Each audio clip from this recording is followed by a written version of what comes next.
Baik, selamat malam karena waktu sudah menunjukkan pukul 20 waktu Indonesia Barat. Mungkin langsung saja kita mulai ya sambil menunggu yang lain juga. Mungkin pada masuk. Oke, selamat malam, selamat datang di dalam kegiatan dari FABU, kegiatan tahapan penulisan untuk seleksi beasiswa unggulan tahun 2026 yang disponsori oleh FABU atau Forum Aware Beasiswa Unggulan dan juga disupport oleh cemerlang.com. Jadi selamat datang kepada teman-teman. Mungkin ini para kandidat ya yang akan mengikuti seleksi beasiswa unggulan 2026 dan juga narasumber kita Kak Areta, selamat datang.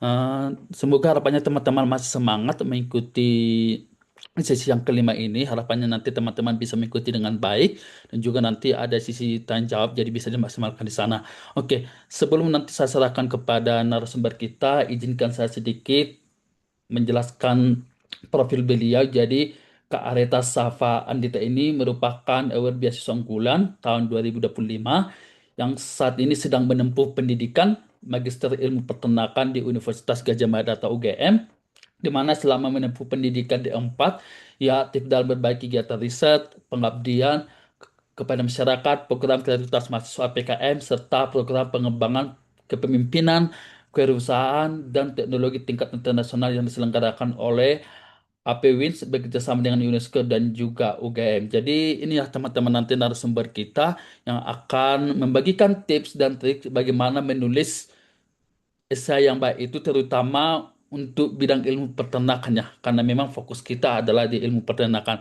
Mungkin langsung saja saya serahkan kepada narasumber kita untuk menjelaskan kira-kira 30 menit ya untuk penjelasannya Kak. Waktu sudah tepat, saya persilahkan. Ya, baik. Terima kasih untuk Kak Charles perwakilan dari FABU ya. Saya izin share screen untuk terkait materinya terlebih dahulu.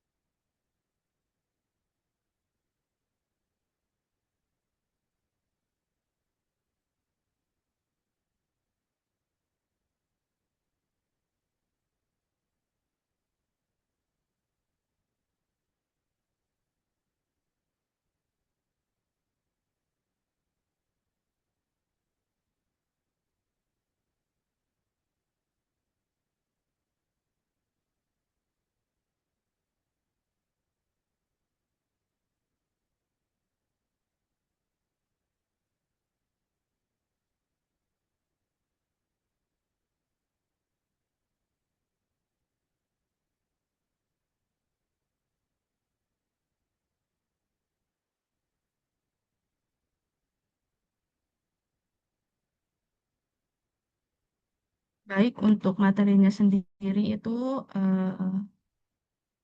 terkait esai beasiswa unggulan, dan karena ini kebetulan malam minggu ya, mudah-mudahan teman-teman juga masih dalam keadaan yang semangat gitu, karena ini malam minggu biasanya pada main atau liburan gitu. Yang pertama itu pembahasan terkait apa itu esai.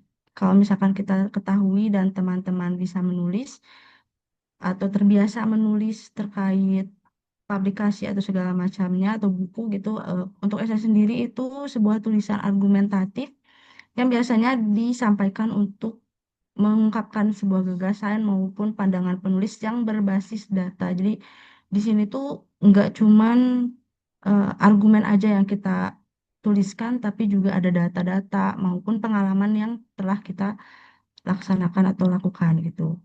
Dan untuk perbedaan batasan dari setiap penulisan, untuk penulisan sendiri itu ada banyak jenis macamnya, tapi kita ambil empat empat yang biasa ditulis, yaitu pertama ada esai akademik, ada motivation letter, personal statement, dan juga esai beasiswa. Kalau misalkan kita lihat dari keempatnya, kan di sini ada fokus, ada pendekatan penulisan, ada tujuan akhirnya. Apa sih bedanya gitu untuk esai beasiswa itu sendiri? Untuk esai beasiswa sendiri itu isinya pasti ada pengalaman, prestasi, refleksi, rencana masa depan, dan kontribusi kita yang sesuai dengan tema beasiswa itu sendiri. Untuk pendekatannya, pasti kita menuliskan argumen kita sendiri dengan argumentasi yang didukung oleh bukti ataupun refleksi dari data yang kita miliki. Untuk tujuan akhirnya itu ada meyakinkan reviewer karena kan nanti esainya akan dibaca oleh reviewer itu sendiri yang menyatakan bahwa kita adalah pelamar yang layak didanai karena memiliki kapasitas maupun kapabilitas dan tujuan yang jelas, serta potensi yang memberikan dampak. Untuk secara umumnya seperti ini. Lalu, apakah sih tujuan dari penulisan esai beasiswa unggulan itu sendiri? Di sini tuh kita bisa bukan flexing ya, lebih ke menonjolkan siapa sih diri kita, apa sih pengalamannya juga yang kita miliki gitu, serta kontribusi apa yang kita miliki atau yang telah kita lakukan gitu selama kita melakukan pendidikan. Entah nanti ada rekan-rekan di sini yang dari S1 waktu SMA-nya pernah prestasi apa aja. Karena kan kalau kita bahas terkait prestasi kan itu jelas banyak ya. Ada organisasi, ada pengabdian, ada ikut pelatihan juga itu merupakan sebuah prestasi dari teman-teman sekalian. Karena dari beasiswa unggulan ini tuh tujuannya mencari kandidat yang layak diinvestasikan. Karena kan beasiswa unggulan juga dananya dari pemerintah ya teman-teman. Jadi kita nggak bisa eh, segalanya tuh apa, jadi kayak harus ditonjolkan kita tuh bisa apa untuk, kalau misalkan untuk S2 kayak saya berarti kan ada sebuah kontribusi nanti dari penelitian, entah itu berdampak ke rakyat, ke masyarakat atau enggak gitu. Nah, terkait dari tema esai beasiswa unggulan itu tiap tahunnya beda-beda, teman-teman.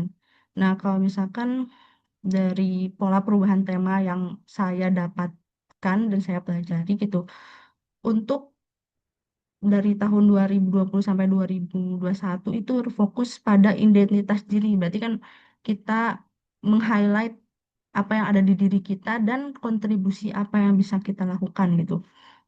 Selanjutnya untuk tahun 2022 sampai 2023 itu ada peran generasi unggul dalam pembangunan Indonesia. Nah, ini kan peran generasi unggul, berarti kan peran kita sebagai generasi unggul, terus nanti kontribusinya untuk pembangunan Indonesia itu ada apa aja gitu.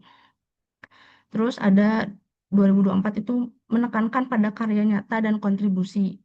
Di sini tuh nggak cuman peran aja, tapi karya yang kita buat itu apa aja. Entah itu menulis buku dan segala macamnya. Kalau misalkan 2025 ini lumayan kompleks ya, karena kita benar-benar menganalisis isu aktual yang mana tema 2025 itu terkait dampak teknologi terhadap karakter pada era digital. Untuk ketentuan esai beasiswa unggulan itu per tahunnya beda-beda.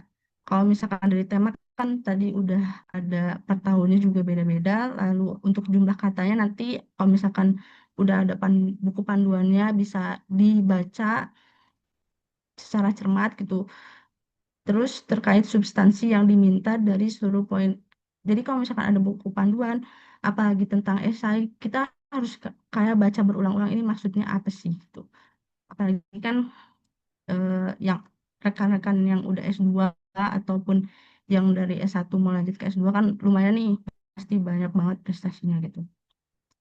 Dan biasanya kesalahan yang sering terjadi kalau misalkan saya lihat dari rekan-rekan saya gitu, biasanya tuh malas baca buku panduannya, apalagi itu kan sebagai acuan kita sebetulnya, yang mana nanti tuh di situ ada template atau contoh esai tahun sebelumnya, mungkin di tahun-tahun sebelumnya di apa ada contohnya gitu. Tapi kalau misalkan di 2025 itu kita saya pribadi benar-benar cari sendiri gimana contoh-contoh penulisan esai gitu.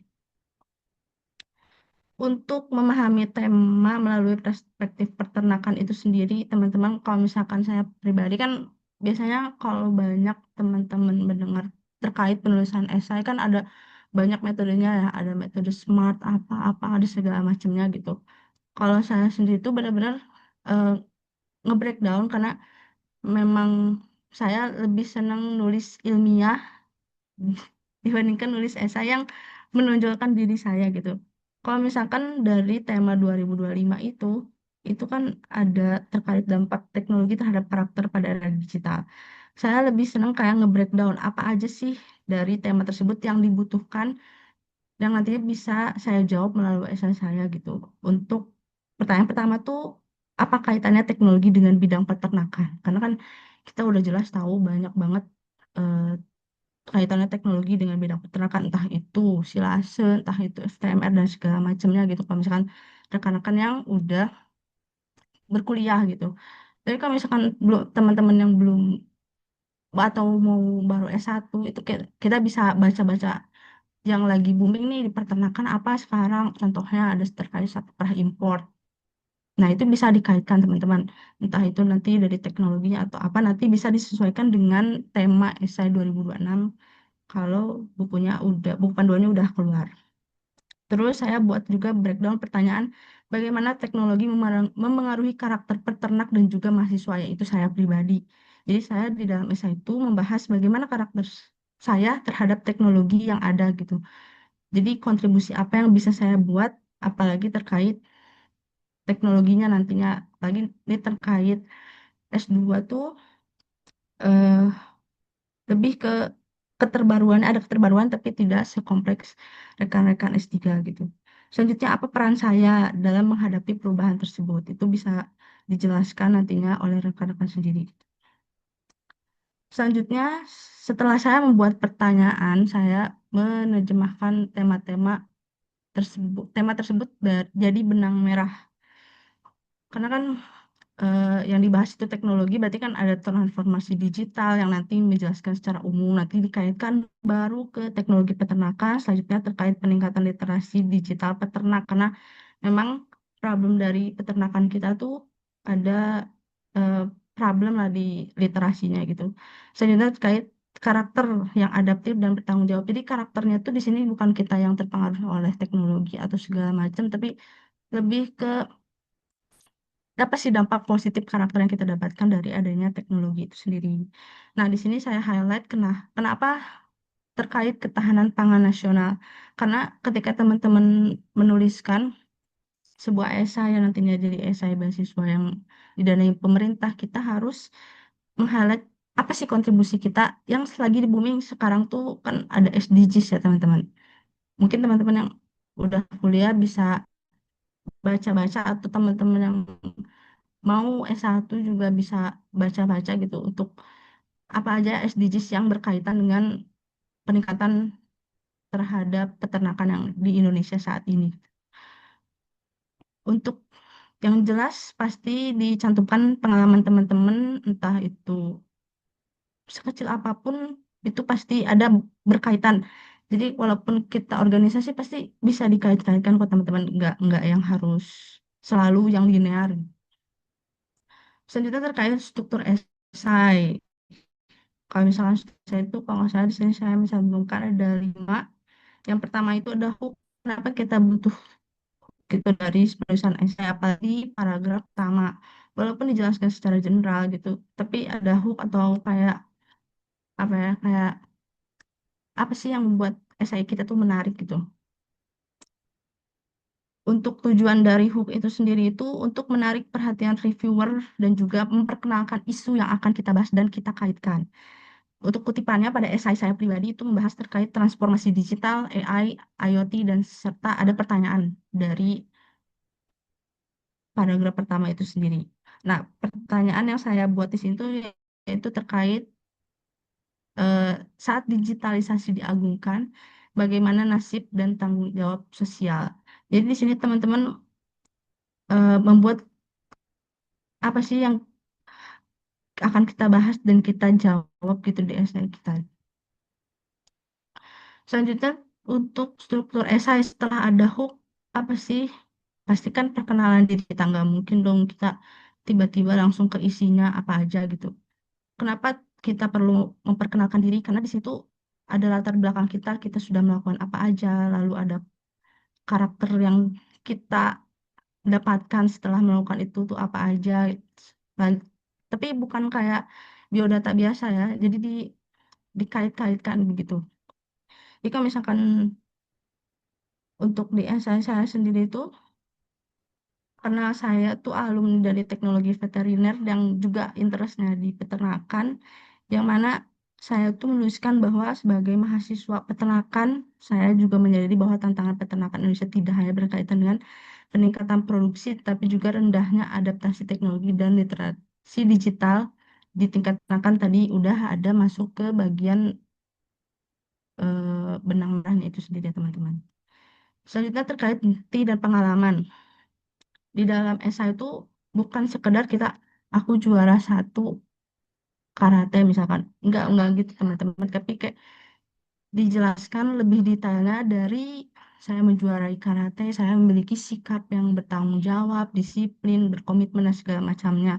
Dan dari PKM saya mendapatkan nilai apa-apa segala macamnya. Karena walaupun teman-teman berpengalaman, tapi kan maksudnya dari pengalaman itu sendiri kan kita belajar hal-hal yang beda ya teman-teman dan mendapatkan eh, insight atau pembelajaran buat hidup kita juga pasti beda-beda. Nah, yang membedakannya itu ketika kita menceritakan pengalaman kita menjadi sebuah bukti dan juga sebagai argumentasi dan data dari diri kita sendiri. Selanjutnya terkait refleksi itu sendiri, jadi dari teman-teman itu dari refleksinya bisa dikembangkan dari bukti dan pengalaman teman-teman. Kalau misalkan saya dari pengabdian masyarakat itu bisa, ataupun dari organisasi juga bisa banget. Dan bisa dibuat argumentasi yang mana itu menyangkut pautkan lagi dengan tema yang mana di sini di akhirnya saya membuat pengalaman tersebut mengajarkan bahwa keberhasilan transformasi peternakan sangat bergantung pada kemampuan pembangunan karakter adaptif dan kemauan untuk terus belajar. Jadi dibuat sepositif mungkin argumentasi yang kita ingin sampaikan. Untuk selanjutnya ada terkait future plan. Future plan ya bisa dibuat opsi-opsi nomor 1, 2, 3 ya bisa lah maksimal sampai 10 nomor gitu. Atau bisa juga dibuat dalam bentuk paragraf. Nah, ini isinya apa? Ya rencana studi teman-teman, penelitiannya mau kayak gimana, pencapaian seperti apa, ataukah ada publikasi yang pengen kita capai lagi, atau pemberdayaan masyarakat gitu, kayak pengabdian ke masyarakatnya, atau dampak ke masyarakatnya itu seperti apa.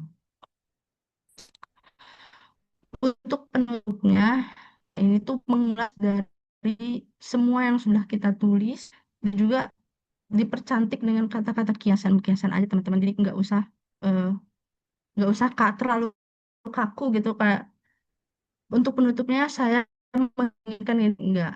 Tapi bisa untuk menegaskan gagasan utama dan alasan kelayakan kita sebagai penerima beasiswa unggulan.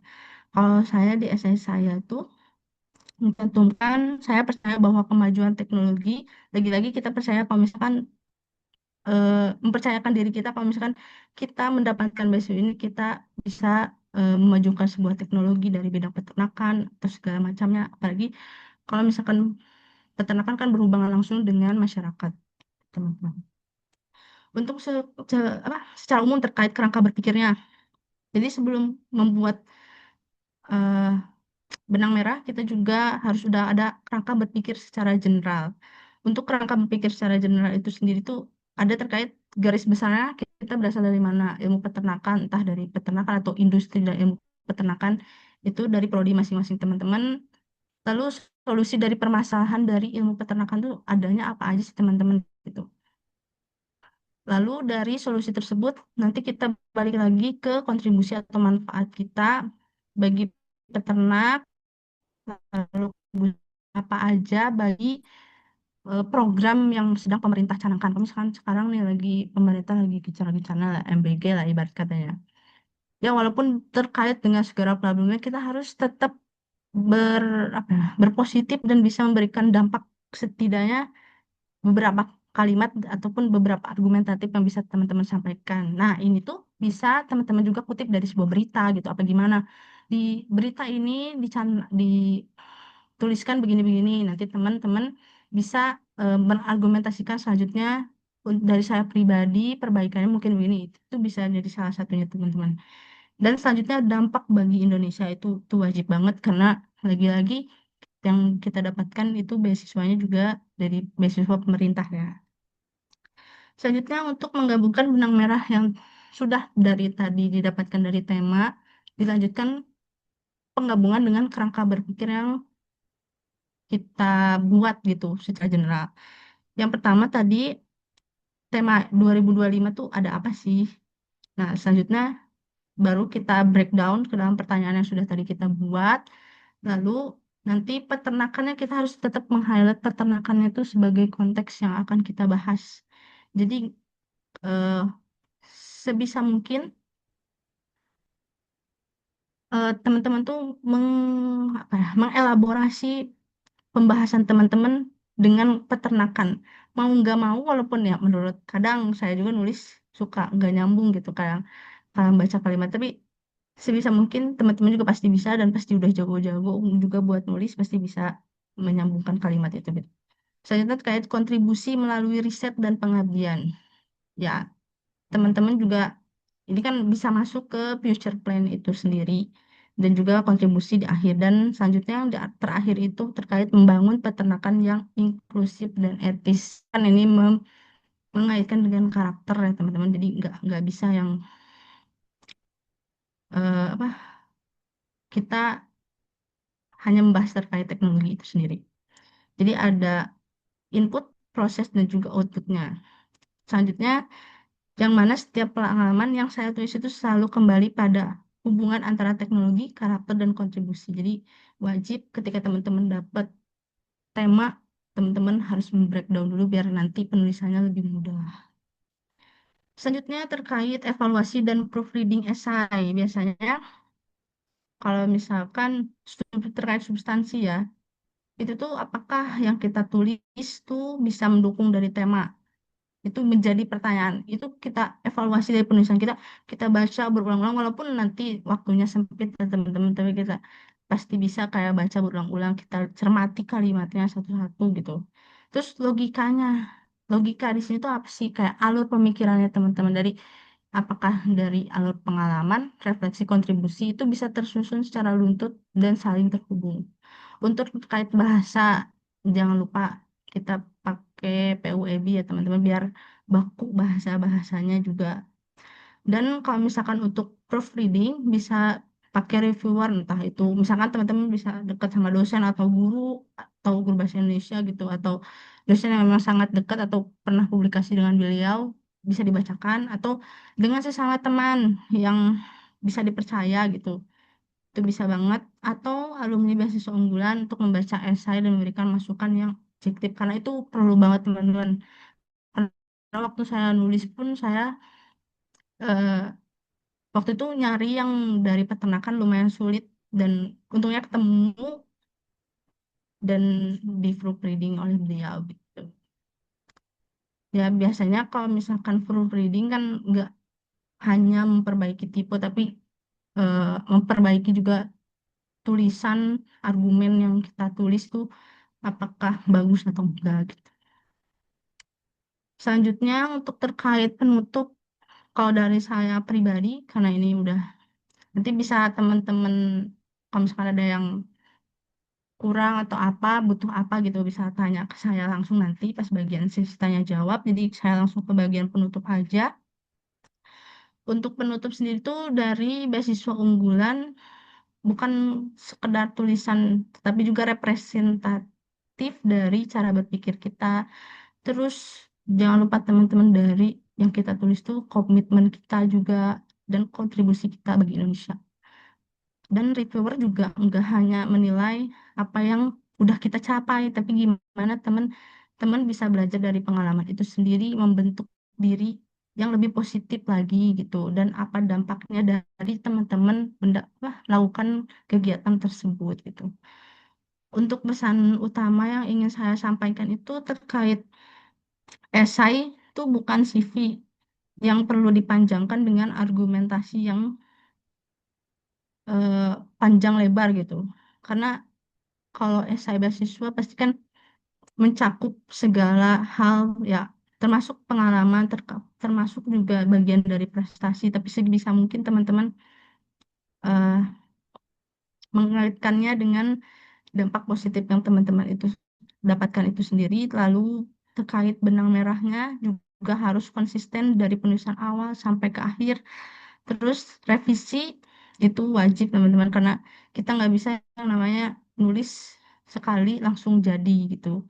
Untuk pesannya dari saya sendiri tuh tulisannya saya yang bukan hanya menceritakan siapa Anda hari ini, tapi juga meyakinkan reviewer tentang kontribusi yang akan Anda berikan bagi Indonesia di masa depan? Walaupun ya kita tahu gitu sebagai mahasiswa gak selalu banyak lah kontribusinya, tapi bisa dengan pengabdian masyarakat atau segala macamnya gitu teman-teman. Mungkin segitu dari saya bisa serahkan ke moderator.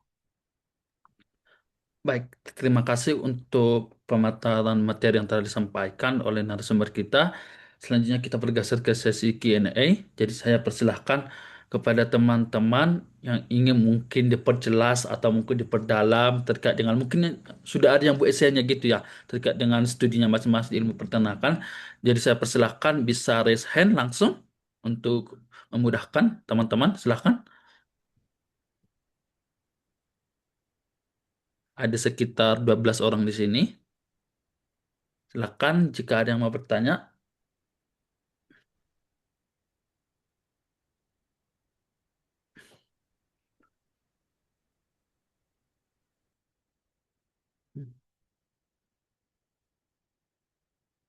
Oke, ada Kak Angel. Silakan Kak Angel. Oke, terima kasih Kak atas waktunya.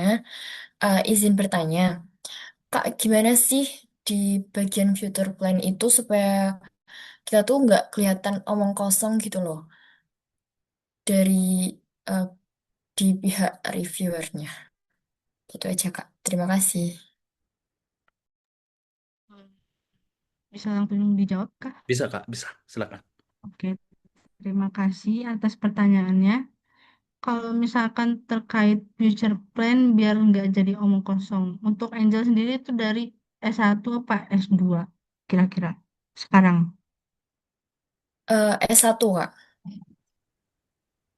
Oke, kalau misalkan S1 paling yang paling banter ya dari saya sendiri tuh kalau misalkan future plan udah jelas kita bisa bikin buku atau outputnya, publikasi di jurnal nasional dari penelitian kita atau bisa ikut pengabdian yang sekiranya kita tuh pengabdian masyarakat di peternakan kan pasti jelas banyak banget ya.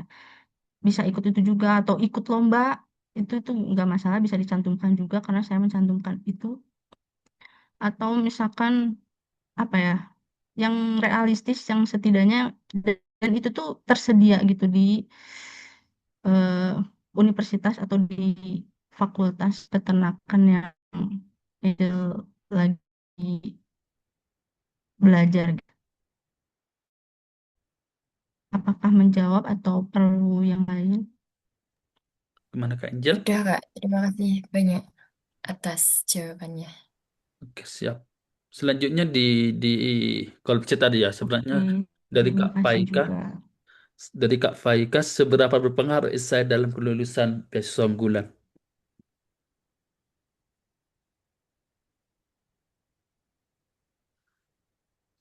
Silakan Kak. Izin menjawab ya kalau misalkan dari saya ya, Iya, silakan. dari saya sendiri kalau misalkan seberapa pengaruh esai dalam kelulusan BU karena kan selain administrasi yang dilihat juga esai. Dari esai juga nanti tuh ada di sesi wawancara ditanyakan. Jadi kalau misalkan saya bisa presentasikan itu bisa ke 70%-nya esai, 30%-nya itu apa? Dokumen administrasi gitu. Karena ketika yang ditanyakanku karena karena saya tuh S2 jadi tanyakan apa risetnya yang mau kamu lakukan karena waktu di esai kamu tulisnya ini gitu. Jadi sebisa mungkin esainya ditulis secara rapi, nggak perlu bagus tapi ya rapi aja dan berkaitan satu dan lainnya. Begitu, baik Kak. Ya, bagaimana Kak Faika? Ya, terima kasih, Kak. Oke. Ada lagi Ya, teman-teman yang mau bertanya? terima kasih banyak. Silahkan teman-teman. Ada lagi yang mau bertanya? Mumpung masih ada waktu kita cukup banyak. Kak, boleh tanya lagi, Kak? Boleh, boleh. Silahkan Kak. Kak, ada tidak? tips dan trik khusus yang kakak lakukan ketika ingin memulai menulis esai, Kak? Baik, kalau dari saya sendiri, karena esainya tuh menulisnya tuh cukup dalam waktu yang apa ya, singkat gitu. Jadi mau nggak mau kita tetap harus kayak membaca, kalau misalnya untuk peternakan sendiri ya, karena kita berkaitannya dengan pemerintah secara nggak langsung, karena ada kementeriannya juga, kita bisa baca-baca berita, terus kita sangkut pautin dengan pertanyaan yang general yang bakal kita ungkap gitu dari, ataupun Faika sendiri punya pengalaman, entah itu di sekarang lagi ngambil minat apa. Nah, Faika bisa mendalami itu dengan baca-baca berita dan menggabungkannya gitu.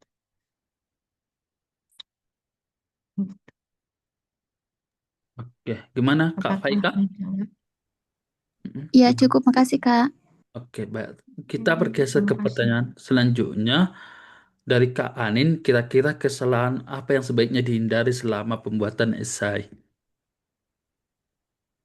Baik untuk kesalahan-kesalahan yang seharusnya dijauhi ya dari penulisan esai, itu terlalu menonjolkan diri, tapi kita nggak bisa mengambil apa yang kita dapatkan gitu. Teman-teman, misalkan Anin sendiri dapat ya juara satu penulisan esai apa gitu.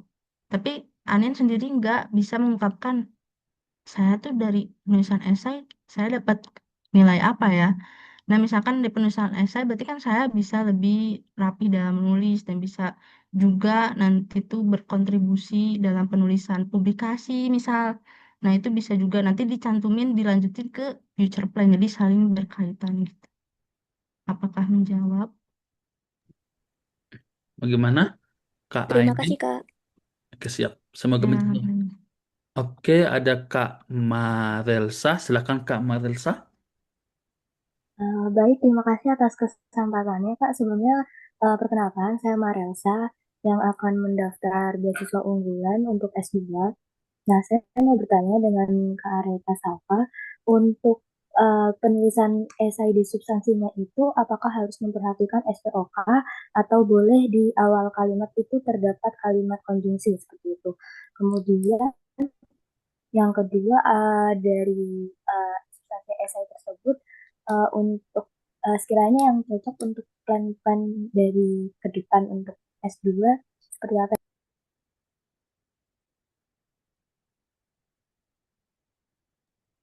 Halo Kak Marelsa. Udah cukup? Tiba-tiba tadi stop. Cukup, Kak. Dua pertanyaan saja. Terima kasih. Oke, silakan Kak Areta. Untuk penulisan ya tadi itu yang Iya, pertama. terkait dengan konjungsi. Kalau terkait kalau penulisan tuh kalau misalkan kata konjungsi sebisa mungkin jangan pernah di awal kalimat ya. Kita gunakan seminim mungkin tuh ada tetap penggunaannya di kalimat itu tapi nggak di awal kalimat, karena bagi saya yang sering menulis ilmiah gitu, jadi apa kurang rapi aja, kurang cantik aja gitu dan kurang enak dibaca, jadi sebisa mungkin eh, atau bahkan kita sering menemukan kata namun itu bisa digunakan atau diganti dengan akan tetapi dan segala macamnya gitu. Kalau misalkan pertanyaan kedua tadi apa ya? Soalnya terputus. Iya, terputus tadi. Mungkin Kak Marelsa bisa diulang kembali pertanyaan kedua. Terputus tadi. Tiba-tiba stop. Oke, Kak. Izin mengulangi untuk pertanyaan yang kedua. Sekiranya untuk plan dari apa isi untuk esainya itu untuk S2, apa saja ya, Kak? Yang future plan itu sendiri ya.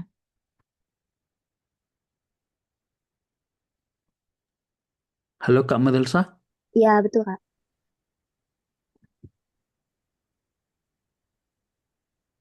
Untuk S2 tuh ada kaitan saya mau menulis buku karena kan ya S2 lebih luas lah ya. Terus terkait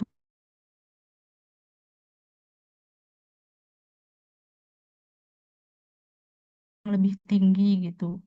Selanjutnya terkait pengabdian atau hasil riset kita yang bisa berpengaruh ke peternak itu sendiri, dan juga kalau misalkan misalkan kita bisa membangun relasi dengan peternak, itu bisa dicantumkan, nggak apa-apa. Karena itu juga salah satu kita kan membangun relasi ya, dari relasi juga kita bisa mengembangkan peternaknya lebih luas lagi. Atau nanti misalkan mau lihat esai saya, bisa di email aja nanti minta esai gitu ke email saya ketik di chat aja gitu ya. Terus emailnya nggak apa Mas? Sebenarnya ini hak, aku kurang tahu ya Kak, apakah diperbolehkan gitu narasumbernya mengirimkan apanya gitu. Essay plan-nya, karena itu kan hak milik dari narasumber itu sendiri gitu. Ya, Mm-mm. tapi kalau misalkan nanti dari peserta pengen email ke saya buat minta nggak apa kan ya? Ya nggak apa-apa sebenarnya, tapi dari narasumber sendiri setuju gitu mau membagikan gitu. Ya, ya paling gitu aja kali ya. Mm-mm. Karena kalau misalkan dijelaskan pun karena rekan-rekan juga nggak ngeliat ya, jadi pasti agak bingung juga. Mm-mm. Jadi mungkin rekan-rekan yang kepo gitu sama esai yang saya buat belum chat paling gitu aja sih. Oke, silakan di copy ya teman-teman Itu emailnya. sih Marielsa jawabannya. Heeh. Silakan di copy ya teman-teman. Bagaimana Kak Marelsa? Oke, Kak, terima kasih. Mungkin nanti dari Kak Aretanya nanti akan saya email. Oke, siap. Oke. Eh, terima Ada kasih lagi juga. ada lagi teman-teman yang ingin bertanya?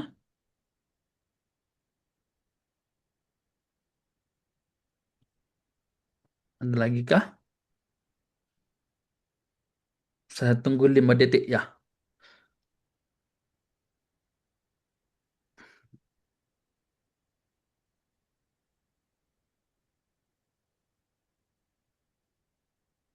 Oke, kayaknya aman semua.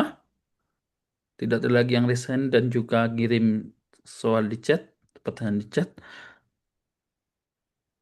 Oke, kayaknya sudah aman. Mungkin nanti teman-teman yang butuh essay-nya bisa langsung di chat di apa ya, melalui email yang udah dibagi, bisa langsung di copy nanti. Jadi mungkin karena memang tidak ada lagi yang bertanya, mungkin teman-teman mungkin masih kepikiran gimana nanti esainya, tapi nanti bisa di email aja untuk email yang telah di-share. Jadi dengan tanya jawab ini, maka berakhirlah pertemuan kita untuk kegiatan mentoring esai untuk seleksi beasiswa unggulan. Jadi mengucapkan terima kasih banyak kepada narasumber kita, Kak Areta yang udah menjelaskan dengan sangat baik dan juga membantu teman-teman yang mungkin masih kebingungan bagaimana penulisan esai. Harapannya teman-teman semua yang di sini yang sudah ikut bisa nanti lebih tercerahkan dan harapannya bisa gitu lolos seleksi beasiswa unggulan 2026. Ya, saya Charlie Sianturi selaku moderator pada malam hari ini mengucapkan terima kasih banyak. Sampai jumpa di pertemuan selanjutnya dan selamat malam. Terima Oke, Terima kasih ya kasih, Kak Kak. Febri. Terima kasih, terima kasih. Kak.